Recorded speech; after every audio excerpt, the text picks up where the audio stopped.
আমি ভালো আছি, তোমরা কেমন আছো? তোমরাও নিশ্চয়ই ভালো আছো। আর আমার চ্যানেল নাম সুপ্রিয়া সরকার, আর আমি আজকে প্রথম ব্লগ করছি।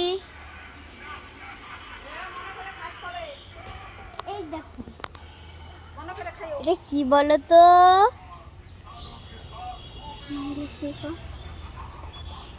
এগুলো হচ্ছে রজনীগন্ধা ফুল। এই যে একটা ঢুলে গেছে গো, এটা মাকে বলবো সোজা করে দিতে। এই দেখো, পদ্ম ফুলের মতো না অনেকটা? এই দেখো, এটা অনেকটা পদ্ম ফুলের মতো না? আর আমার দিদা এতগুলো আমসত্ব এনেছে। এই দেখুন আরো আছে।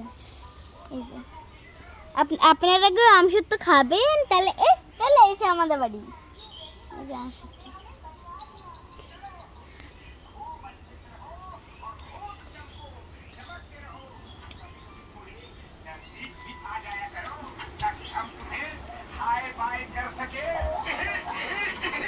कुछ दिन यहाँ रुक जाओ ना प्लीज। नहीं रॉकी।